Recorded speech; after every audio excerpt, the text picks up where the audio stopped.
بسم اللہ الرحمن الرحیم۔ السلام علیکم ورحمۃ اللہ وبرکاتہ۔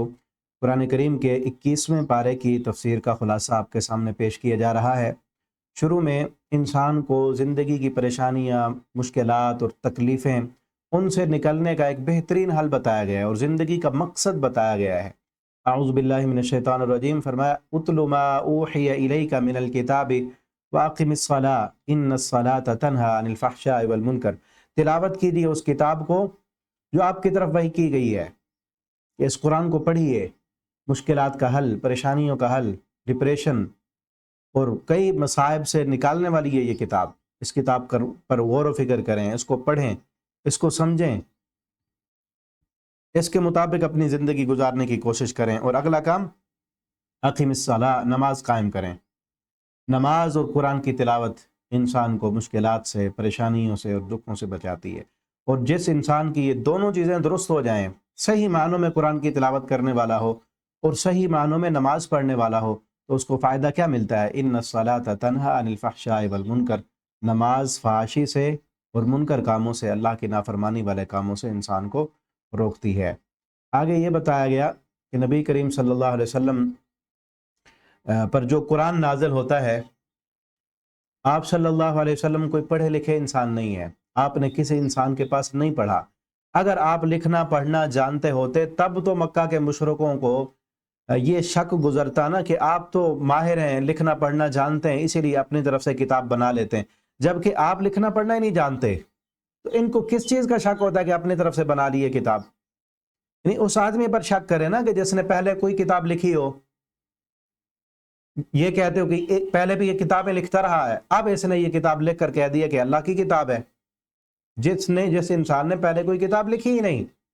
لیکن عام انسان کے لیے یہ عیب کی بات ہے اگر اس کو پڑھنا لکھنا نہ آتا ہو، اور نبی کریم صلی اللہ علیہ وسلم کے لیے یہ شان والی بات ہے کہ آپ صلی اللہ علیہ وسلم لکھنا پڑھنا نہیں جانتے، لیکن اس کے باوجود پوری کائنات کو وہ تعلیم دی ہے کہ جس تعلیم نے عرب کے اندر پستیوں میں رہنے والے عام سے سادہ سے انسانوں کو اللہ نے اس تعلیم کی برکت سے، اس تعلیم کے نتیجے میں دنیا کی حکومتیں عطا کی ہیں۔ ٹھیک ہے نا؟ فرمایا وما کنت تتلو من قبلی من کتاب، آپ آج سے پہلے کوئی کتاب نہیں پڑھتے تھے، یعنی آپ کو پڑھنا نہیں آتا تھا۔ ولا تخطہ بیمینک، اور آپ نے آج تک اپنے ہاتھ سے کچھ لکھا ہی نہیں۔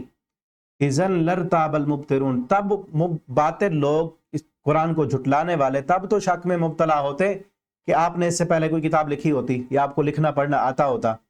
بل ہوا آیات بینات، بلکہ یہ واضح آیات ہیں، فی صدور الذین اوتوا العلم، ان لوگوں کے سینوں میں ہیں یہ آیتیں جن کے پاس علم ہے۔ وما یجحد بآیاتنا الا الظالمون، ان کا انکار، ان آیتوں کا انکار صرف ظالم لوگ ہی کرتے ہیں۔ اللہ فرماتے ہیں یہ کہتے ہیں کہ فلاں نشانی لاؤ ہمارے پاس، فلاں نشانی لاؤ، جس طرح موسیٰ علیہ السلام معجزات لائے تھے، حصے معجزوں کا مطالبہ کرتے ہیں، تو کیا ان کو یہ قرآن بطور معجزہ کافی نہیں ہے؟ اولم یکفیہم انا انزلنا علیک الکتاب، کیا ان کو یہ کافی نہیں کہ ہم نے ان پر کتاب نازل کر دی ہے؟ یہ سب سے بڑی نشانی ہے اور قیامت تک کے لیے سب سے بڑا یہ معجزہ ہے۔ جس نے اس معجزے کا انکار کر دیا اس کے لیے باقی چھوٹے معجزے، حصی معجزے ان کو دکھانا، ان کا بھی وہ انکار کر دیں گے۔ لرحمۃ و ذکر لقوم یؤمنون، آگے یہ کہا ہے اللہ تعالیٰ نے اپنے بندوں کو، عبادت میری کرنی ہے، یاد رکھو میری عبادت کرنی ہے۔ جس زمین کے خطے پر میری عبادت نہیں کرنے دی جا رہی تمہیں، تو وہ زمین کا خطہ چھوڑ دو، تم اس جگہ پہ جا کے رہو جہاں پہ آزادی کے ساتھ تم میری عبادت کر سکو۔ یا عبادی الذین آمنوا، اے میرے بندو وہ جو ایمان لائے ہو مجھ پر، ان ارضی واسعہ، میری زمین بڑی وسعتوں والی ہے، فإیایا فاعبدون، اب تمہاری مرضی جس کی عبادت کرو۔ قیامت کے دن یہ نہیں کہنا کہ ہمیں تو اللہ کی عبادت نہیں کرنے دی جاتی تھی اس لیے ہم مجبور تھے، ہمارے ملک میں نماز پڑھنے پر پابندی تھی، داڑھی رکھنے پر پابندی تھی، ہمیں جو ہے قرآن نہیں پڑھنے دیا جاتا تھا، تو اللہ فرماتے ہیں ان ارضی واسعہ، میری زمین وسعتوں والی ہے، اب تمہاری مرضی جس کی عبادت کرو۔ تم قیامت کے دن یہ کوئی انسان اللہ کے ہاں یہ عذر نہیں پیش کر سکے گا کہ اللہ مجھ سے تو زبردستی بتوں کے سامنے سجدہ کرایا گیا، میرے اوپر تو سختی تھی، میں جس علاقے میں، جس ماحول میں، جس ملک میں رہتا تھا وہاں پہ نماز نہیں پڑھنے دیتے تھے، تو اللہ فرماتے ہیں میری زمین وسعتوں والی ہے۔ ویسے علاقے اس جگہ پہ رہتے کیوں ہو کہ جہاں پر تمہیں اسلامی جو ہے احکامات پر عمل نہیں کرنے دیا جا رہا، ٹھیک ہے نا۔ اگر کوئی میرے بات سننے والے میرے بھائی دوست کسی دوسرے ملک میں رہتے ہیں اور ایسے کافر ملک میں جس میں نماز نہیں پڑھنے دیتے آپ کو، تو ایسی جگہ پہ مت رہیں، ایسی جگہ پہ مت رہیں جہاں آپ کو نماز پڑھنے کی اجازت نہیں ہے۔ ایسی کمپنی میں آپ ملازمت چھوڑ دیں جہاں آپ کو نماز نہیں پڑھنے دیتے۔ اللہ فرماتے ہیں میری زمین وسعتوں والی ہے۔ اور اگر کوئی بندہ یہ کہے کہ مجھے جو ہے رزق کہاں سے ملے گا، اگر میں نے ملازمت چھوڑ دی تو مجھے رزق کہاں سے ملے گا، اللہ نے اس صوبے کا بھی جواب دیا ہے۔ وَكَأَيٍّ مِّن دَابَّةٍ لَا تَحْمِلُ رِزْقَهَا، اللہ فرماتے ہیں زمین میں دیکھو کئی جاندار ایسے ہیں، لا تحمل رزقها، وہ اپنا رزق اٹھائے پھرتے ہیں، اللہ یرزقها، اللہ ان کو رزق دیتا ہے۔ بھئی یاکم، وہ رب تم کو بھی دے گا، وہ رب تمہیں بھی دے گا، رزق کی ذمہ داری اللہ کی ہے۔ تو لہٰذا اس بہانے سے بھی کہ اگر میں نے ملازمت چھوڑ دی، نماز تو نہیں پڑھنے دیتے، یہاں پہ مجھے جو ہے شرکیہ کام کرنے پڑتے ہیں، لیکن میں چونکہ مجبور ہوں اس لیے سودی معاملات میں، سودی کاروبار میں میں ملوث ہوں اور ملا ہوا ہوں، اگر میں نے چھوڑ دیا تو رزق کہاں سے ملے گا؟ اللہ فرماتے ہیں وہ رب جو رزق ہر جانور کو دیتا ہے اس کے ذمہ ہے تمہارا رزق، اب مرضی تمہاری، جس کی مرضی عبادت کرو۔ اور آگے یہ کہا کہ اگر یہاں سے ایک تو فکر یہ ہوتا ہے نا کہ رزق کہاں سے ملے گا، اس کا اللہ نے جواب دے دیا کہ مرضی تمہاری، عبادت جس کی کرو، رزق ہمارے ذمہ ہے، رزق دینا ہے ہم نے۔ اور دوسرا یہ ہوتا ہے کہ یہاں تو ایک بڑا اچھا ماحول ہے نا، ہم مصروف ہیں، سیٹل ہیں اور امن و امان ہے۔ اگر کہیں اور چلے گئے، کسی اور ملک میں چلے گئے، وہاں پر جو ہے حفاظت نہیں ہوگی، کہیں ہم مارے نہ جائیں، وہاں امن نہیں ہے، سکون نہیں ہے، ہمیں کوئی مار نہ دے۔ اللہ فرماتے ہیں کل نفس ذائقۃ الموت، مرنا تو سب نے ہے۔ اللہ کی عبادت کرتے ہوئے موت آ جائے تو وہ تو بہترین موت ہے، مسجد میں جاتے ہوئے آپ کو موت آ جائے، اللہ کی عبادت کرتے ہوئے فوت ہو نا، کل نفس، ہر نفس نے موت کا ذائقہ چکھنا ہے۔ یہ مت دیکھ، ہمیں اصل سمجھایا یہ جا رہا ہے کہ اصل اپنی آخرت کو بنانے کی کوشش کرو، اپنی آخرت کے بارے میں سوچو، اس دنیا کے لیے سب کچھ نہ سوچو۔ ٹھیک ہے اچھا سوچنا چاہیے، ہمیں دنیا بھی کمانی چاہیے، آخرت بھی اپنی بنانی چاہیے، لیکن جہاں پہ دنیا کماتے ہوئے آخرت ختم ہو رہی ہو وہاں پہ اپنی اس دنیا کو سائیڈ پہ رکھ دیں، اپنی آخرت بنانے کی کوشش کریں۔ دنیا میں زندہ رکھنا ہے نا جب تک، اس کا رزق دینے کی ذمہ داری اللہ نے لی ہے، اللہ نے دینا ہے رزق، وہ انسان کی مرضی ہے، نمازیں چھوڑ کے رزق حاصل کرے، اللہ کی عبادت میں جو ہے کوتاہی کر کے رزق حاصل کرے، یا اللہ کی عبادت کر کے اللہ کے ساتھ جڑ کر اپنا رزق حاصل کرے، یہ انسان کی مرضی ہے۔ وہ اللہ نے بتا دی ہے کہ ہر چیز کا جو رزق کی ذمہ داری اللہ نے اٹھائی۔ اللہ یبسط الرزق لمن یشاء، اللہ ہی ہے جس کا رزق اللہ چاہتے ہیں پھیلا دیتے ہیں، اور اللہ چاہتے ہیں جس کا رزق کم کر دیتے ہیں۔ بعض دفعہ ہوتے ہیں کچھ لوگ کہ وہ اس لیے چاہ رہے ہوتے ہیں کہ ہمارا رزق کم ہے، ہم جو ہے کسی اور ملک میں جائیں گے، اللہ تعالیٰ رزق میں وسعت دے دیں گے، اللہ تعالیٰ ان کو رزق میں وسعت دے دیتے ہیں۔ اور پھر یہ بھی ہوتا ہے، کئی ایسے بھی ہیں رزق میں بھی اللہ تعالیٰ نے وسعت دے دی اور پھر دین پر وہ خرچ کرنے والے بھی ہیں اور دین کی طرف بھی جو ہے پہلے سے زیادہ جڑ چکے ہیں، تو ان کا رزق اللہ کی طرف سے رحمت ہے۔ اور جو ایسے ہیں جن کو اللہ نے رزق دیا ہے، چاہے یہیں رہتے ہوئے دیا ہے یا باہر کسی ملک میں گئے، اللہ نے رزق میں وسعت دے دی ہے، لیکن اللہ کو بھول گئے۔ اب یہاں رزق کم تھا، محنت مزدوری کرتے تھے تو نماز بھی پڑھتے تھے، جیسے رزق بڑھ گیا ہے اب محنت مزدوری نہیں کرنی پڑتی، اب محنت بھی زیادہ نہیں کرنی پڑتی، پیسہ بھی زیادہ آ رہا ہے، اور اب رب کو بھول گئے ہیں۔ اب نماز کی چھٹی، دین سیکھنے کے لیے ٹائم نہیں ہے، قرآن پڑھنے کے لیے وقت نہیں ہے، تو ایسے سمجھو ان کا رزق جو ہے وہ رحمت نہیں ہے، زحمت ہے ان کے لیے، کیونکہ اس پیسے نے ان کو اللہ سے دور کر دیا ہے۔ اللہ یبسط الرزق، اللہ جس کا چاہتے ہیں رزق بڑھاتے ہوئے، اور دونوں اللہ کے امتحان ہوتے ہیں، کبھی اللہ زیادہ پیسہ دے کر آزماتے ہیں کہ میں دیکھوں میرا بندہ اس پیسے کو کہاں خرچ کرتا ہے، زیادہ پیسے آنے کے ساتھ ساتھ مجھ سے دور تو نہیں ہو جاتا، اور کہیں پر اللہ رزق میں کمی کر کے یہ آزماتے ہیں کہ دیکھو میرا بندہ اب کیا کرتا ہے۔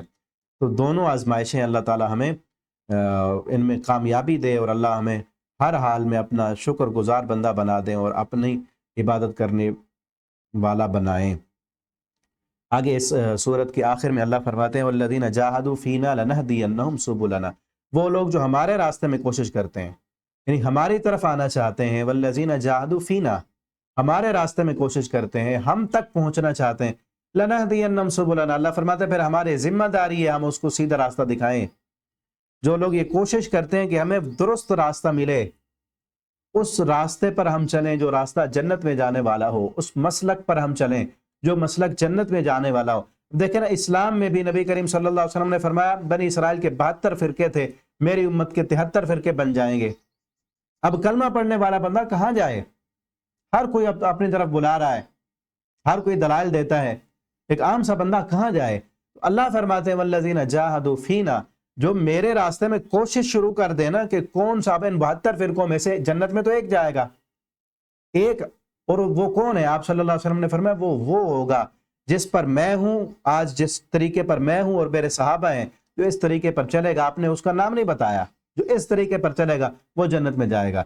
تو آج جو بندہ یہ کوشش شروع کر دے کہ میں نے اسی طریقے پر چلنا ہے جس طریقے پر محمد رسول اللہ صلی اللہ علیہ وسلم تھے اور آپ صلی اللہ علیہ وسلم کے صحابہ تھے، میں نے اسی طریقے پر چلنا ہے، کوشش شروع کر دے، بس ہم ویسا بن نہیں سکتے، کوشش شروع کر دیں تو اللہ کا یہ وعدہ ہے لَنَهْدِيَنَّهُمْ سُبُلَنَا، اللہ فرماتے ہیں ہم ضرور اس کو راستہ دکھائیں گے، وَإِنَّ اللَّهَ لَمَعَ الْمُحْسِنِينَ، اور اللہ کی مدد محسنین کے ساتھ ہے۔ آگے سورہ روم ہے، اللہ فرماتے ہیں ان لوگوں کے بارے میں جو دنیا کا ظاہری علم رکھتے ہیں، جن کو ہم جو ہے انجینئر، سائنٹسٹ اور ڈاکٹر اور پتہ نہیں کیا کیا القاب ان کو دیتے ہیں، اللہ ان کے بارے میں فرماتے ہیں وعد اللہ لا یخلف اللہ وعدہ ولکن اکثر الناس لا یعلمون، اکثر لوگ نہیں جانتے، الذین یعلمون ظاہرا من الحیات الدنیا، وہ دنیا کی ظاہری زندگی کو جانتے ہیں، دنیا کی حقیقت کو بھی نہیں جانتے۔ یہ سائنٹسٹ، یہ انجینئر، یہ دنیا کی حقیقت کو بھی نہیں جانتے، دنیا کے ظاہر کو جانتے ہیں، جنہوں نے اتنے تجربات کر کے نباتات پر اور آسمانوں کی وسعتوں پر بڑے بڑے گلیکسیز اور سیارے اور ستارے اور کیا کیا چیزیں دریافت کر لی ہیں، کہاں تک وہ پہنچ چکے ہیں، لیکن اللہ فرماتے ہیں ظاہرا من الحیات الدنیا، دنیا کی ظاہری زندگی کو جانتے ہیں، دنیا کی حقیقت بھی نہیں جانتے۔ دنیا کی حقیقت کو جانتے ہوتے تو دنیا کے بعد، اس زندگی کے بعد جو زندگی آنے والی ہے اس کے لیے کوشش کرتے۔ حقیقی علم اسی کے پاس ہے جس کے پاس یہ علم ہو کہ یہ دنیا ایک دن مٹ جائے گی، اور یہ دنیا اللہ نے بنائی کس لیے ہے؟ اصل مقصد تو یہ ہے نا، یہ دنیا کیوں بنائی ہے اللہ نے، کس لیے بنائی ہے، اس کو بنانے کا مقصد کیا ہے؟ جس بندے نے اس مقصد کو سمجھ لیا، حقیقی علم اس کے پاس ہے، جس کو یہ پتا ہو کہ اللہ نے یہ ساری کائنات انسان کی خدمت کے لیے، انسان کے لیے مسخر کر دی ہے نا، اور انسان کو اپنی عبادت کے لیے بنایا ہے، اور یہ سب کچھ مٹنے کے بعد اللہ تعالیٰ جب دوبارہ زندہ کریں گے پھر زندگی کا حساب ہوگا۔ یہ حقیقی علم ہے، یہ اصل علم ہے جس سے اکثر لوگ واقف نہیں ہے، اور ڈگریاں لے کے اپنے آپ کو پتہ نہیں کیا کچھ سمجھتے ہیں۔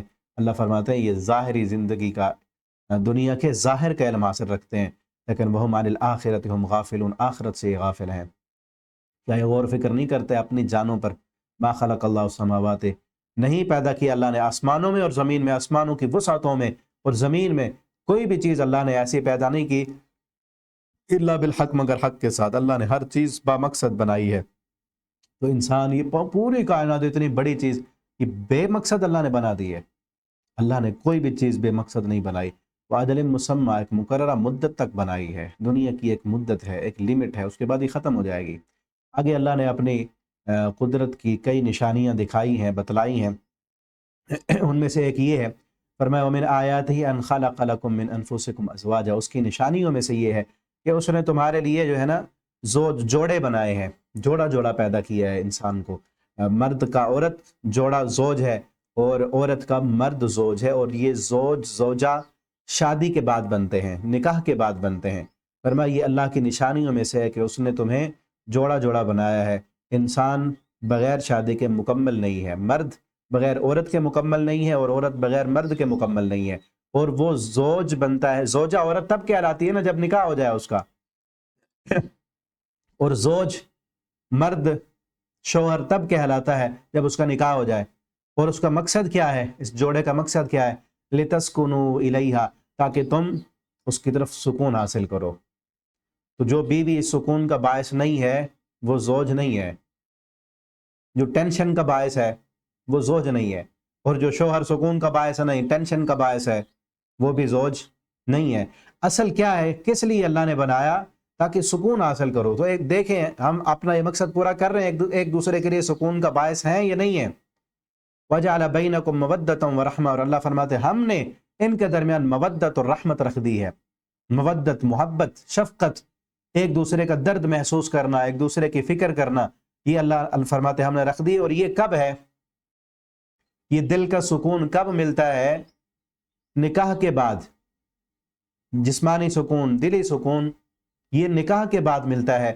نکاح کے علاوہ کوئی اور تعلق عورتوں کے ساتھ رکھنے سے یہ سکون نہیں مل سکتا، دلی سکون نہیں ملے گا۔ شہوت کو تو سکون مل سکتا ہے، لیکن دل کو سکون نہیں ملے گا، روح کو سکون نہیں ملے گا، جسم کو سکون نہیں ملے گا۔ جو گرل فرینڈ اور اس طرح کے غلط کاموں میں لگے رہتے ہیں، زنا میں، فحاشی اور یانی میں، ان کی شہوت کو سکون مل جائے گا، شہوت کو تسکین مل جائے گی، لیکن دل کو کبھی سکون نہیں ملے گا، روح کو کبھی سکون نہیں ملے گا۔ اور وہ سکون اللہ نے رکھا ہی نکاح میں ہے، لتسکن، یہ اللہ کی نشانی ہے کہ اللہ نے اس میں سکون رکھا ہے۔ ان فی ذلک، اللہ فرماتے ہیں اس میں نشانی ہے غور و فکر کرنے والوں کے لیے۔ ومن آیاتی، اور ایک نشانی، اس کی نشانیوں میں سے، کئی نشانیوں میں سے ایک یہ بھی ہے کہ اس نے آسمانوں اور زمینوں کو پیدا کیا اور تمہاری زبانوں کو مختلف بنایا ہے، تمہارے رنگ بھی مختلف ہیں، ایک طرح کے انسان ہیں، رنگ مختلف ہیں، زبان مختلف ہے، اور پھر ایک ہی، میں اردو بول رہا ہوں نا، آپ بھی اردو بولنے والے ہیں، سمجھنے والے ہیں، لیکن دیکھیں آپ میں سے ہر اردو بولنے والا، آپ میرے پاس جو پڑھتے ہیں اکثر شاگرد، وہ آپ تصویر نہ بھی دیکھیں، جیسے آواز چلے تو آپ کو پتہ چل جائے گا کس کی آواز ہے۔ آپ کو باہر سے کوئی بلائے، آپ نے دیکھا نہیں کون بول رہا ہے، آپ نے آواز سے پہچان لی کہ یہ کس کی آواز ہے۔ قرآن کریم کی تلاوت چلائیں ادھر، ابھی میں تلاوت چلاؤں شیخ عبد الرحمن سدیس کی، آپ کو پتہ چل جائے گا، امام حرم ہے، جنہوں نے ان کی تلاوت سنی ہے۔ کسی اور کی چلاؤں پڑھ تو وہ بھی قرآن رہے ہیں، لیکن آپ کو پتہ چلے گا یہ نہیں، یہ فلاں قاری صاحب ہیں۔ اس میں بھی اللہ کی نشانی ہے کہ ہر انسان کے بولنے کا انداز، اس کا لہجہ اور اس کا گفتگو کرنے کا انداز، یہ مختلف اللہ نے رکھا ہے۔ تو اس لیے اللہ نے ہر انسان کو اپنی اپنی صلاحیتیں دی ہیں، تو کسی کی کاپی کرنے کی، کسی کی نقل اتارنے کی جو ہے نا وہ ضرورت نہیں ہے۔ اس سے انسان جو ہے وہ، اس کا اپنا معیار اور انداز جو ہے وہ خراب ہو جاتا ہے۔ السنتکم و الوانکم، تمہاری زبانوں اور تمہارے رنگوں کا اختلاف جو ہے یہ بھی اللہ کی ایک نشانی ہے۔ اور اس کی نشانیوں میں سے ایک یہ بھی ہے کہ وہ رات کو تمہیں نیند کرا دیتا ہے، سو جاتے ہو، یہ نیند کا آنا بھی اللہ کی نعمت ہے اور اللہ کی نشانیوں میں سے ہے۔ آگے اللہ تعالیٰ فرماتے ہیں جو تم اللہ کے راستے میں خرچ کرتے ہو نا، صدقہ کرتے ہو، وہ بڑھتا رہتا ہے، اور جو پیسہ تم سود دیتے ہو وہ گھٹ جاتا ہے۔ دنیا والوں کی نظر میں تو سود والا پیسہ بڑھتا ہے نا، سود پر دیا تو وہ بڑھتا رہے گا، صدقہ کیا ہو تو کم ہو جائے گا۔ اللہ فرماتے ہیں نہیں، مجھ سے پوچھو نا، میں بتاؤں تمہیں۔ اللہ فرماتے ہیں جو تم میرے راستے میں صدقہ کرو وہ بڑھتا ہے، دنیا میں بھی اس کے برکت سے جو تمہارے مسائل حل ہو جاتے ہیں، اور تمہارے رزق میں جو اضافہ اور برکت ہوتی ہے تم نہیں جانتے وہ، اور آخرت میں بھی اللہ کے ہاں وہ جو اس کا ثواب تمہیں ملے گا جو بڑھ چکا ہوگا، وہ اس کی کیا کہنے ہیں۔ وما آتیتم من ربا لیربو فی اموال الناس، جو تم دیتے ہو نا ربا، سود لوگوں کو تاکہ تمہارا مال بڑھ جائے، فلا یربو عند اللہ، وہ اللہ کے ہاں نہیں بڑھتا۔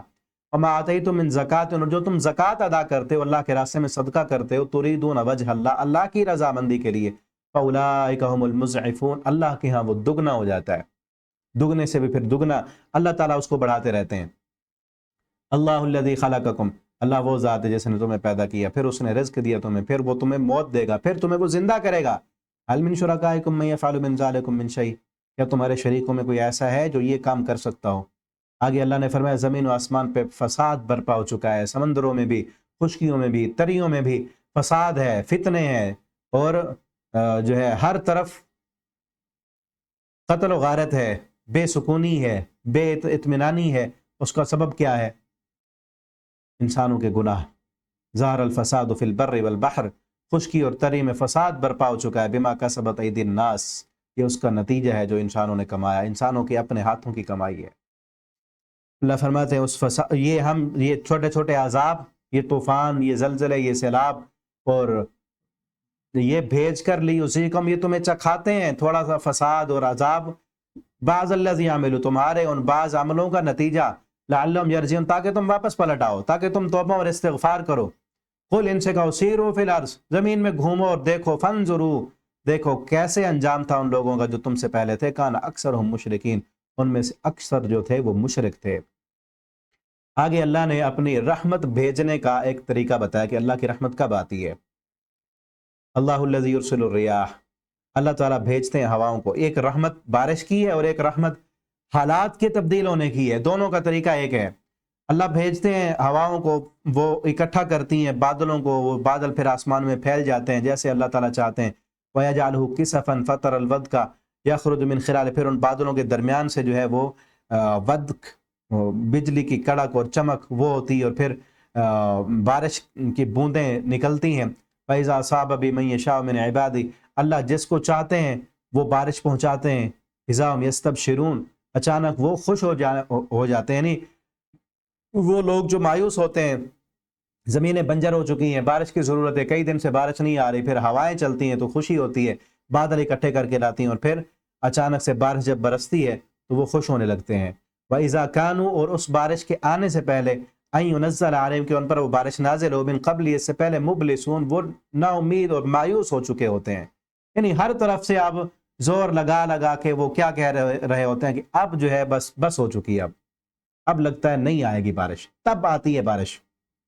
یہ اللہ کی رحمت آنے کا، ملنے کا طریقہ ہے کہ انسان اپنا زور مار کے نا، جب بارش کا بھی ہے اور ہر حالات کے بدلنے کا، انسان اپنا زور مار مار کے نا جب بالکل تھک جاتا ہے اور سمجھتا ہے اب میں بے بس ہو چکا ہوں نا، اور اس وقت بے بس ہو کر جب اللہ کے حضور گرتا ہے اور کہتا ہے کہ اللہ اب میں کچھ نہیں کر سکتا، پہلے تو انسان سمجھتا ہے نا فلاں بھی میرے ساتھ ہے، فلاں بھی میرا ساتھی ہے، وہ بھائی بھی ہے، وہ فلاں بھی ہے، فلاں سے ادھار پیسے لے لوں گا، وہ سفارش میری کر دے گا، وہ میرے ساتھ ہے، یہ کام تو ہو جائے گا بس۔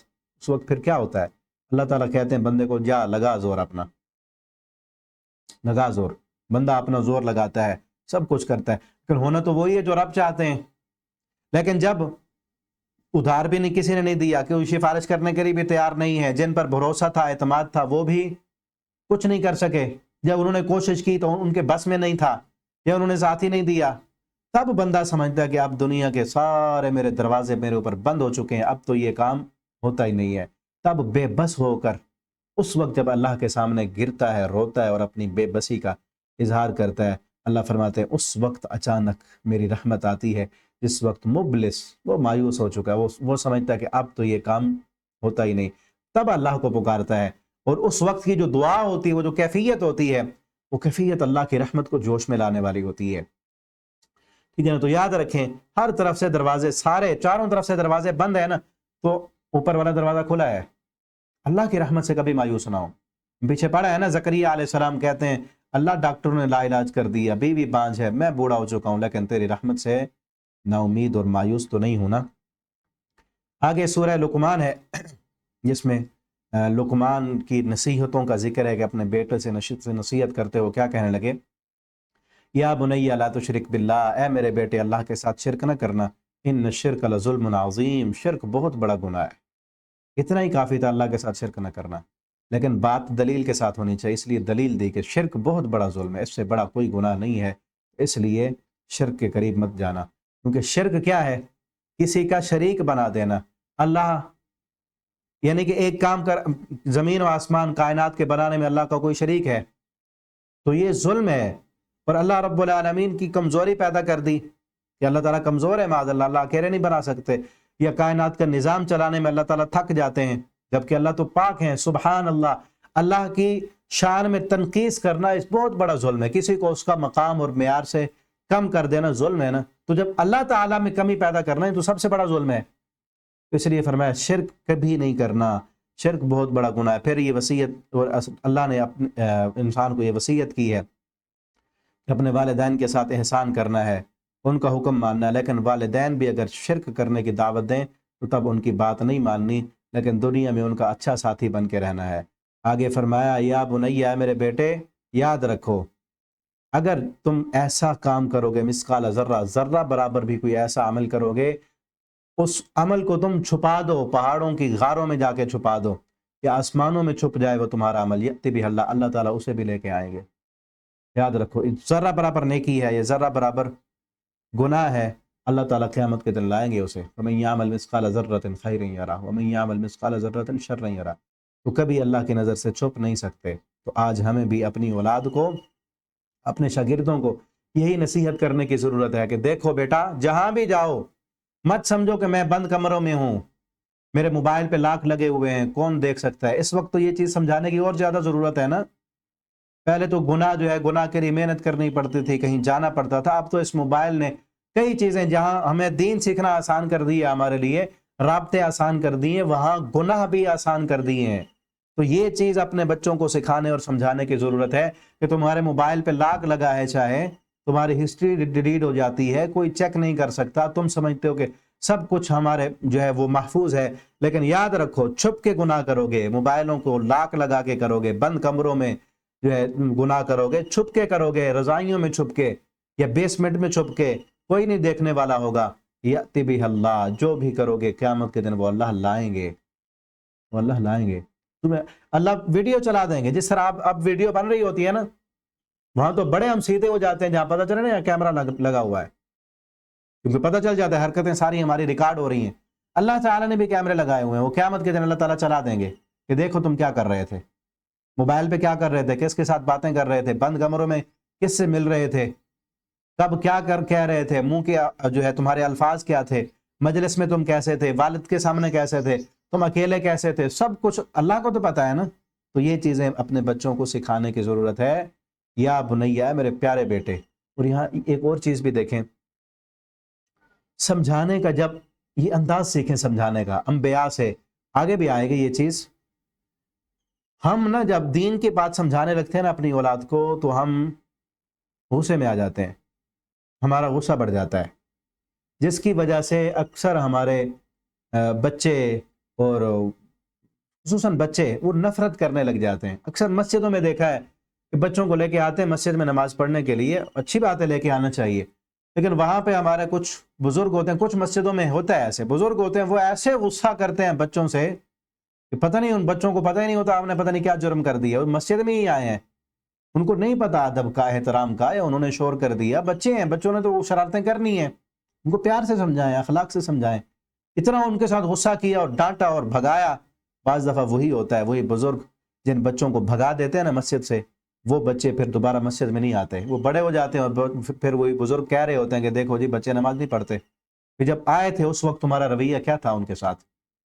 ہم جب دین کی بات کرتے ہیں ہم غصے میں آ جاتے ہیں، لیکن قرآن حدیث جب دین کی بات کرتا ہے، جب ہم قرآن میں، حدیث میں انبیاء کے واقعات کو پڑھتے ہیں، وہ جب دین کی بات کرتے تھے اتنے زیادہ نرم ہو جاتے تھے، ان میں اور نرمی بڑھتی جاتی تھی۔ ہم جب دین کی بات کرتے ہیں ہمارے اندر سختی بڑھتی جاتی ہے۔ پیچھے ہم نے پڑھا ہے نا ابراہیم علیہ السلام کا ذکر، وہ بھی جب باتیں کر رہے ہیں اپنے باپ سے کیا کہتے ہیں، یا ابت، یا ابت، اے میرے پیارے ابا جان، اے میرے پیارے ابا جان۔ اب یہاں بھی یا بنیا، میرے پیارے بیٹے، اے میرے پیارے بیٹے، کتنا نرم انداز ہے، پیارا انداز ہے، اے میرے پیارے بیٹے، دیکھو یاد رکھو، اگر تم چھوٹا سا عمل بھی کرو گے یا بڑا عمل کرو گے، کوئی بھی کام کرو گے نا، قیامت کے دن اللہ وہ تمہارے عمل کو، تمہارے اس کام کو اللہ تعالیٰ سامنے لائیں گے، اللہ کی عدالت میں وہ آپ کا کام سامنے ہوگا۔ تو اس لیے ایسا کام مت کریں کہ قیامت کے دن وہ عمل جب سب کے سامنے آئے، وہاں دو چار بندہ، آپ تو دو چار بندوں کے سامنے گناہ کرتے ہوئے ہم شرماتے ہیں نا، وہاں تو ساری کائنات ہوگی، نیک پاک لوگ ہوں گے، انبیاء ہوں گے، وہاں پر اولیاء ہوں گے، سارے پاک باز وہاں ہوں گے۔ ان پاک بازوں کے سامنے اگر ہمارا کوئی ایسا عمل لایا گیا تو پھر ہم کیا کریں گے، اس وقت کیا منہ دکھائیں گے؟ تو اس لیے ایسے عمل مت کریں، اگر کیے ہیں تو اللہ سے معافی مانگیں، توبہ کریں۔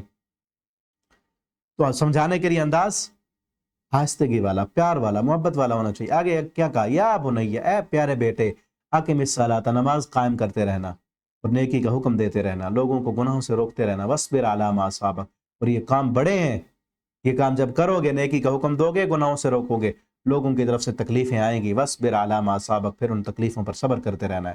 ان ذالک من عزم الامور، یہ بہت عزت والے، بہت عظیم عمل ہے۔ اور فرمایا لا تصعر خدک للناس، لوگوں سے ملنا ہے تو پیشانی پہ بل دے کر نہیں، مسکراتے چہرے کے ساتھ ملنا ہے، اچھے اخلاق کے ساتھ ملنا ہے۔ تصعر خدک للناس، لوگوں کے لیے پیشانی پہ بل ڈال کے یا جو ہے غصے والے مزاج میں نہیں ملنا۔ ولا تمشی فی الارض مرحا، اور زمین میں اکڑ کے نہیں چلنا۔ ان اللہ لا يحب مختال فکل مختال فخور، اللہ ہر شوخی مزاج سے اور تکبر کرنے والے سے اللہ محبت نہیں کرتے۔ وقصد فی مشیک، اپنی چال میں میانہ روی اختیار کرنی ہے، وغضض من صوتک، اور اپنی آواز بھی دھیمی رکھنی ہے، ان انکر الاصوات لصوت الحمیر، بے شک چیخ چیخ کر پکارنا، اونچی آواز میں باتیں کرنا، سب سے اونچی آواز اور بری آواز تو گدھے کی آواز ہوتی ہے۔ آگے اللہ نے اور اپنی جو ہے کائنات کی نشانیاں دی ہیں غور و فکر کرنے کی۔ الم تر ان اللہ یولج اللیل، کیا تم نے نہیں دیکھا اللہ یولج اللیل، اللہ تعالیٰ داخل کرتے ہیں رات کو دن میں اور دن کو رات میں۔ اور اسی طرح آخری آیت میں یہ کہا کہ اللہ کے پاس ہے عندہ علم الساعہ، اللہ کے پاس ہے قیامت کا علم، وینزل الغیث، بارش کے برسنے کا علم، ماں کے پیٹ میں کیا ہے اسے بھی اللہ تعالیٰ جانتے ہیں، کون کب فوت ہوگا اس کا علم بھی اللہ کے پاس ہے، کون کل کو کیا کرے گا اس کا علم بھی اللہ کے پاس ہے۔ اب مشینوں کے ذریعے کچھ چیزیں جو ہے نا وہ بارش کے نازل ہونے کا ٹائم اور ماں کے پیٹ میں کیا ہے معلوم کر لیا جاتا ہے الٹرا ساؤنڈ کے ذریعے، تو یہ ایک تو آلے کے ذریعے معلوم کرنا ہے، اور یہ مکمل معلومات نہیں ہوتی۔ ماں کے پیٹ میں کیا ہے وہ شروع میں معلوم نہیں کر سکتے الٹرا ساؤنڈ کے ذریعے، جب وہ بن چکا ہے اب مشین کے ذریعے دیکھ کر انہوں نے بتا دیا، دیکھ کے بتایا نا۔ اسی طرح مشینوں کے ذریعے دیکھا، ہوا کا دباؤ اور پریشر دیکھا اور ہوا کی سپیڈ دیکھی انہوں نے، اس سے بتا دیا کہ فلاں اتنے دیر تک جو ہے فلاں تک بادل پہنچ جائیں گے تو بارش برسے گی۔ اور کریکٹ خبر بھی نہیں ہوتی، وہ اندازہ ہوتا ہے، اندازہ اسباب کے ذریعے لگا لینا، کوئی علم غیب نہیں ہے۔ اللہ تعالیٰ کو تو پتا ہے کہ بارش برسے گی، کتنی بوندیں برسیں گی، کتنی دیر برسے گی، اور ماں کے پیٹ میں کیا ہے کتنی دیر زندہ رہے گا، یہ پیدا ہوگا، زندگی اس کی کتنی ہوگی، پیدا ہوگا یا نہیں ہوگا، ٹھیک ہے نا، اور شروع سے پتا ہے۔ آگے سورہ الف لام میم سجدہ ہے، اس سورت کو نبی کریم صلی اللہ علیہ وسلم رات کو سونے سے پہلے پڑھا کرتے تھے، اس کی تلاوت بھی سونے سے پہلے کیا کریں، اور اس کے اندر اہم ترین مضامین ہیں کہ جن کو رات کو سونے سے پہلے دہرانے کی اور یاد کرنے کی ضرورت ہے۔ اللہ تعالیٰ فرماتے ہیں قیامت کے دن نا وَلَوْ تَرَىٰ إِذِ الْمُجْرِمُونَ، وَلَوْ تَرَىٰ، کاش کہ آپ دیکھتے مجرموں کو، جب مجرموں کو جہنم کے کنارے پہ لا کے کھڑا کیا جائے گا، سر جھکائے ہوئے ہوں گے اپنے رب کے پاس، اور کہیں گے ربنا ابصرنا وسمعنا، اے ہمارے رب ہم نے دیکھ لیا اور سن لیا، فرجعنا نعمل صالحا، اب ہمیں دوبارہ زندگی دے دو، ہمیں دوبارہ دنیا میں بھیج دو، نعمل صالحا، ہم نیک عمل کریں گے، انا موقنون، اب ہمیں یقین ہو گیا ہے۔ لیکن اس وقت کہا جائے گا کہ نہیں، اب جہنم دیکھ کر تمہیں یقین ہو گیا، دنیا میں یقین کیوں نہیں تھا؟ شروع میں ہی پہلے پارے میں سورہ بقرہ کے پہلے ہی صفحے پہ کیا ہے؟ وَبِالْآخِرَةِ هُمْ يُوقِنُونَ، مومنوں کی صفتوں میں سے کیا ہے؟ بِالْآخِرَةِ هُمْ يُوقِنُونَ، آخرت پر ان کا یقین ہوتا ہے۔ مومن کا یقین ابھی ہے، دنیا میں، زندگی میں ہے، اور کافر کا یقین جہنم کو دیکھ کر ہوگا، وہ کہے گا اِنَّا مُوقِنُونَ، اب ہمیں یقین آ گیا، اب ہمیں دوبارہ بھیج دو۔ اللہ فرمائیں گے نہیں، وَلَوْ شِئْنَا لَآتَيْنَا، اگر ہم چاہتے تو اس طرح جہنم دکھا کر یقین کروانا ہوتا تو سب سے کروا لیتے۔ یعنی پیپر دیکھنے کے بعد کوئی بندہ کہے امتحان سینٹر میں کہ اب مجھے جو ہے 1 گھنٹہ دے دو، وہ کہیں گے پیپر دکھا کے پیپر لینا ہوتا تو فائدہ۔ اللہ تعالیٰ بھی فرمائیں گے جہنم دکھا کر تم سے منوانا ہوتا تو پھر فائدہ، ہم پہلے نہ منوا لیتے۔ وہ جہنم، وہ عذاب، وہ جنت، وہ سزائیں، وہ سارا حساب و کتاب وہ اوجھل رکھا ہے، غیب میں رکھا ہے، اور بتا دیا ہے، قرآن بھیجا ہے، اس پر یقین کر کے مان لو، جس کو یقین ہو گیا مان لیا، جس نے وہ کامیاب ہے، جس نے نہیں مانا وہ ناکام ہے۔ اور پھر آگے جو مومن ہیں ان کے لیے جو جنت ہے ان کی صفت بھی بیان کی گئی، تتجافی جنوبہم عن المضاجع، وہ آخری رات اپنے جو ہے ان کے پہلو بستروں سے الگ ہو جاتے ہیں اور اپنے رب کو خوف و طمع، خوف اور طمع کے ساتھ پکارتے ہیں۔ ومما رزقناہم ینفقون، اور ہم نے جو ان کو رزق دی ہے اس میں سے اللہ کے راستے میں خرچ کرتے ہیں۔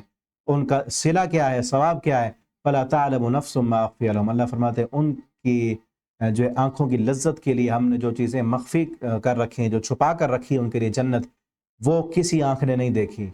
من قرۃ اعین، ان کی آنکھوں کی ٹھنڈک کے لیے، ان کے لیے جو جنت کے باغات ہیں، جو جنت کی نعمتیں ہیں، جو عیش و آرام ہے، وہ کسی دل میں اس کا خیال بھی نہیں آیا، کسی آنکھ نے دیکھا نہیں، کسی کان نے ان کے بارے میں سنا نہیں، وہ ان جنتیوں کے لیے ہے۔ اللہ تعالی ہمیں ان لوگوں میں شامل فرما لیں کہ جن کے لیے اللہ نے جنت تیار کر رکھی ہے۔ تو اس کے لیے کرنا کیا ہے؟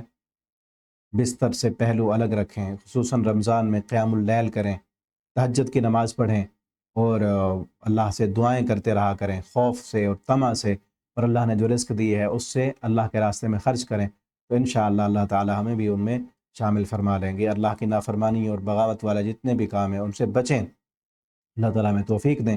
آگے سورہ احزاب ہے۔ احزاب کا معنی ہے جماعتیں اور لشکر۔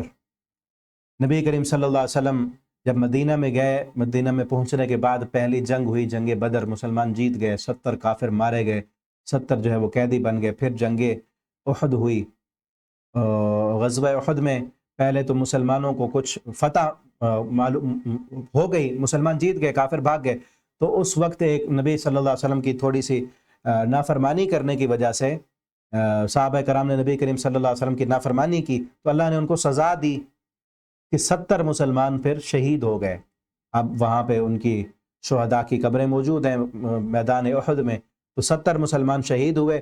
کافر کہنے لگے اب بدلہ ہو گیا، لیکن وہ حقیقت میں وہ بدلہ نہیں۔ حضرت عمر نے کہا تھا بدلہ کیسے ہو گئے، تمہارے 70 تو جہنم میں گئے، ہمارے 70 شہید ہو گئے، اللہ کی جنت کے مہمان بن گئے، بدلہ تو نہیں ہے۔ اور پھر انہوں نے کہا ہم جیت گئے، اس وقت تم جیتے تھے، اب ہم جیت گئے۔ جیت کے لیے ضروری تھا کہ اسی میدان میں جیتنے والا 3 دن تک رہتا تھا۔ اس وقت جو اصول تھے جنگ کے وہ نہیں رہے، وہ بھاگ گئے تھے۔ وہ بھی حقیقت میں نہیں جیتے تھے، کافر نہیں جیتے تھے، صرف اللہ تعالیٰ نے مسلمانوں کو سبق سکھانے کے لیے اور ان کی تربیت کرنے کے لیے اور ان کو مقام دینے کے لیے اللہ نے مسلمانوں کے 70 جو ہے وہ شہید ہوئے صحابہ کرام، اللہ نے مقام دیا۔ اور ہم پڑھ آئے ہیں پیچھے سورہ آل عمران میں۔ اس کے بعد جو ہے کافروں نے اور بھرپور تیاری کی۔ اس غزوہ احزاب کے بعد جو ہے وہ غزوہ خندق بھی ہوا۔ پھر جو یہودی تھے جنہوں نے بدعہدی کی تھی، ان سے آپ صلی اللہ علیہ وسلم نے جنگ کی۔ اب سارے یہودی قبائل اور مشرکین مکہ وہ مل کے کہنے لگے کہ دیکھو اتنی بڑی طاقت بنتے جا رہے ہیں مسلمان، کہیں ایسا نہ ہو کہ اتنی طاقت بڑی بن جائیں کہ ہم سے پھر اس طاقت کا توڑ ہونا ناممکن ہو جائے۔ تو اسی لیے ہم الگ الگ نہیں لڑیں گے، سارے مل کر لڑتے ہیں مسلمانوں کے خلاف۔ مدینہ کے یہودی اور مدینہ کے منافق اور مکہ کے مشرک، 3 دشمن یہ ہو گئے۔ اور اسی طرح عرب قبائل، جتنے بھی عرب قبائل تھے بدو، سب کو جو ہے انہوں نے اکٹھا کر لی، اور شیطان نے اس میں بڑا کردار ادا کیا۔ کئی عرب قبائل کی آپس میں ناچاکیاں اور لڑائیاں تھیں، ان کو بھی شیطان نے اپنی چالوں کے ذریعے جوڑا اور سب کو جوڑ کر اکٹھا کر کے جو ہے وہ لے کے آیا۔ احزاب کا معنی جماعتیں، وہ ساری جماعتیں مل کر آئیں۔ تو اس لیے اس صورت میں اسی جنگ کا تذکرہ ہے کہ وہ ساری جماعتیں جب مل کر مسلمانوں کو مٹانے کے لیے اور مدینہ پہ حملہ کرنے کے لیے آ گئی تھیں، سب مل کر آئے کہ اب مسلمانوں کو مٹا دیں گے۔ نبی کریم صلی اللہ علیہ وسلم نے صحابہ سے مشورہ کیا، آپ کو حضرت سلیمان فارسی رضی اللہ تعالیٰ نے مشورہ دیا کہ خندق کھود لیں آپ ایک طرف سے، جس طرف مدینہ کی طرف آنا تھا انہوں نے دفاع کے لیے، دفاعی طور پر آپ صلی اللہ علیہ وسلم نے وہاں پر خندق بنا لی تاکہ یہاں سے وہ مدینہ پر حملہ نہ کر سکیں۔ تو باہر آ کر خندق کے باہر، خندق بھی کئی دن کھودتے رہے، اس میں بھی کئی اللہ تعالیٰ نے اپنی جو ہے رحمتیں اور نشانیاں دکھائیں خندق کھودتے ہوئے صحابہ کرام کو۔ تو اسی کا ذکر ہے، اللہ فرماتے ہیں یا ایھا الذین آمنوا اذکروا نعمت اللہ، اے ایمان والو۔ اور یہاں اس میں نا کچھ رسم و رواج تھے جو ہے، کچھ اس سورت کے شروع میں، کچھ اگلے پارے میں، سورت کا جو حصہ اگلے پارے میں، تو اگلے پارے میں ان کو بیان کریں گے انشاءاللہ کہ جن رسم و رواج کو بھی توڑا گیا ہے۔ یا ایھا الذین آمنوا، اے لوگو جو ایمان لو، یاد کرو اللہ کی اس نعمت کو، اذ جاءتکم جنود، جب آ گئے تھے تمہارے اوپر لشکر، فارسلنا علیہم ریحا، پھر ہم نے ہوا بھیجی، وہ آ گئے، پڑاؤ کیا، مدینہ کا محاصرہ کر لیا انہوں نے، آگے خندق تھی، اور اللہ نے پھر رات کو جو ہے آندھی چلائی، ان کے خیمے اکھڑ گئے، ان کی ہانڈیوں میں جو ہے نا وہ مٹی پڑ گئی، ان کے گھوڑے بھاگ گئے اور کسی کو راستہ نہ ملا، اور سب جو ہے وہ بھاگ گئے۔ اللہ نے مدد کی۔ وہ جنود لشکر بھیجے لم تروہا، جن کو تم نہیں جانتے تھے، وکان اللہ بما تعملون بصیرا، اذ جاؤکم، جب وہ آ گئے تھے کافر تمہارے اوپر سے، ومن اسفل منکم، اور تمہارے نیچے سے، وزاغت الابصار، اور جب آنکھیں پترا گئی تھیں، اتنا خوف تھا اور خطرہ تھا کہ آنکھیں الٹ ہو گئیں کہ اب تو موت سامنے ہے، سارا کفر مل کر مسلمانوں کو مٹانے آیا ہے۔ فبلغت القلوب الحناجر، اللہ فرما رہے ہیں کہ ایسی کیفیت تھی کہ دل حلق کو آتے تھے، دل حلق کو آتے تھے اس وقت۔ وَتَظُنُّونَ بِاللَّهِ الظُّنُونَ، اور تم اللہ کے بارے میں پتہ نہیں کیا کیا گمان کرنے لگ گئے تھے، کیا کیا سوچنے لگ گئے تھے۔ هُنَالِكَ ابْتُلِيَ الْمُؤْمِنُونَ، اللہ فرماتے ہیں هُنَالِكَ ابْتُلِيَ الْمُؤْمِنُونَ، وہاں پر مومنوں کو آزمایا گیا، آزما کر رکھ دیے گئے مومن۔ وَزُلْزِلُوا زِلْزَالًا شَدِيدًا، اور ہلائے گئے، ہلایا جانا زور کا، زور زور سے، اللہ فرماتے ہیں شدید، ہلا کر ہم نے چیک کر کیا مومنوں کا ایمان کہ کہیں ڈلتا تو نہیں۔ منافق جو تھے وہ بھاگ گئے، وہ ہٹ گئے، وَإِذْ يَقُولُ الْمُنَافِقُونَ، جب کہا تھا منافقوں نے، والذین، ان لوگوں نے، فی قلوبہم مرض، جن کے دلوں میں مرض تھا، ما وعدنا اللہ ورسولہ الا غرورا، انہوں نے کہا اللہ نے اور اس کے رسول نے مومنوں سے جو وعدہ کیا تھا وہ دھوکا تھا۔ اب تک تو وعدے تھے کہ اللہ نصرت کرے گا، اللہ مدد کرے گا، کہاں ہے مدد؟ سب تو آ گئے ہیں اور مدینے پہ چڑھائی کر چکے ہیں، مٹ جائیں گے ابھی تو۔ وَإِذْ قَالَتْ طَائِفَةٌ مِّنْهُمْ، اور جب ایک طائفہ نے، ایک جماعت نے ان میں سے کہا تھا، یا اہل یثرب، اے یثرب والو، یثرب مدینہ کا نام ہے، اے مدینہ والو، لا مقام لکم، اب تمہارے لیے کوئی رہنے کی جگہ نہیں، فرجعوا، واپس پلٹو، وَيَسْتَأْذِنُ فَرِيقٌ مِّنْهُمُ النَّبِيَّ، اور ایک گروہ ان میں سے منافقین کا ایک گروہ وہ اجازت لیتا تھا نبی صلی اللہ علیہ وسلم سے کہ ہمارے گھر خالی ہیں، ہم نہیں جا سکتے لڑائی کے لیے، ہمارے گھر خالی ہیں۔ وما هي بعورة، حالانکہ ان کے گھر خالی نہیں تھے، ان یریدون الا فرارا، وہ تو صرف جنگ سے بھاگنا چاہتے تھے۔ ولو دخلت عليهم من اقطارها ثم سئلوا الفتنة لآتوها، اگر ان کو پتا ہوتا کہ وہاں آگے جو ہے چھوٹا دشمن ہے اور زیادہ لڑائی نہیں کرنی پڑے گی اور ہمیں جو ہے مال غنیمت مل جائے گا، پھر تو یہ آتے۔ وَلَقَدْ كَانُوا عَاهَدُوا اللَّهَ مِن قَبْلُ لَيُوَلُّنَّ الْأَدْبَارَ، اور پہلے بھی اللہ سے یہ وعدہ کر چکے ہیں اور اس وعدے کی خلاف ورزی کی انہوں نے۔ اور مومن جو تھے انہوں نے کیا کہا؟ منافقوں نے کہا کہ اللہ اور اس کے رسول نے ان سے جو وعدے کیے ہیں وہ سب دھوکا تھا اور فرار تھا۔ آگے بھی منافقین کا تذکرہ ہے۔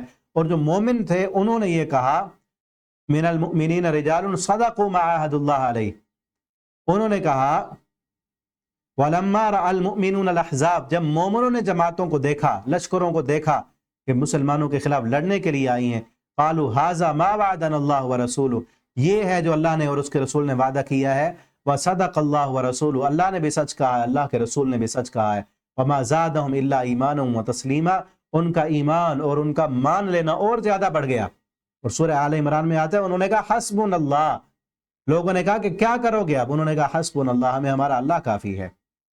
پھر اللہ نے مدد بھیجی، کافروں کے خیمے اکھڑ گئے اور بھاگ گئے وہ، اور مسلمانوں کو جو ہے اللہ نے واضح فتح عطا کر دی اس جنگ میں۔ اور اللہ فرماتے ورد اللہ الذین کفروا بغیظہم، ہم نے لوٹا دیا کافروں کو ان کے غصے، ان کے منہ پہ مار دیے، لم ینالوا خیرا، کچھ بھی ان کو خیر نہ پہنچی، وکفی اللہ المؤمنین القتال، اللہ کافی ہے مومنوں کے لیے لڑائی کے میدان میں۔ آئیں تو صحیح، کچھ کریں تو صحیح، ہے تو یہی نا، مومن آئے، جو کچھ کر سکتے تھے وہ تو کیا نا انہوں نے، آگے اللہ نے اپنی مدد بھیجی۔ آج مسلمان جو ہے سارے ملک وہ یہ سمجھتے ہیں کہ ساری قوتیں طاقتیں کافروں کے پاس ہیں، وہ اسرائیل کا ساتھ دے رہے ہیں، ہم کیا کر سکتے ہیں؟ جو کر سکتے ہیں وہ تو کریں نا، آگے مدد پھر آئے گی، اللہ کی مدد پھر آئے گی۔ اللہ نے یہاں پہ ابابیل نہیں بھیجے، نہ میدان بدر میں بھیجے، جب مسلمان خود جو کر سکتے تھے وہ کیا، پھر اللہ کی مدد آئی۔ جو ہم کر سکتے ہیں وہ تو کریں نا، حکمران جو کر سکتے ہیں وہ کریں، ہم جو کر سکتے ہیں ہمارے بس میں صرف دعا کرنا ہے، اور نہ ہم وہاں پہنچ سکتے ہیں، نہ کوئی اور وسائل اور اسباب ہیں۔ ہاں کسی تنظیم کے ساتھ مل کر جو وہاں پہ جو ہے اپنا مدد ان کے لیے پہنچا رہے ہیں، ان کے لیے کھانا پہنچا رہے ہیں، ان کے لیے دوائیاں اور علاج کے لیے جو ہے، اگر ان کو آپ ڈونیشن بھیج سکتے ہیں تو وہ بھیجیں، مالی معاونت ان کے ساتھ کر سکتے ہیں وہ کریں، اور ان کے لیے دعا تو کر سکتے ہیں، اور کچھ نہیں کر سکتے تو۔ اور حکمران جب تک اپنے وسائل اور طاقت استعمال کر کے ان کی مدد نہیں کرتے، اللہ کی مدد ایسے تو نہیں آئے گی۔ پھر اللہ جب مسلمانوں نے جو کر سکتے تھے وہ کیا تو پھر اللہ نے بھی مدد بھیجی آگے۔ بلکہ یہاں سے نا آگے اگلا پارہ شروع ہو رہا ہے، اور ایک اور مضمون ہے یہاں سے جو اگلے پارے میں بھی آئے گا، تو انشاءاللہ اس کا خلاصہ اگلے پارے کے ساتھ ہی ہم پڑھیں گے۔ اللہ تعالی ہمیں قرآن پڑھنے، سمجھنے، اس کے مطابق عمل کرنے کی توفیق دیں۔ بارک اللہ لی ولکم فی القرآن العظیم ونفعنی وإياكم في الآيات والذكر الحكيم، والسلام عليكم ورحمة الله وبركاته۔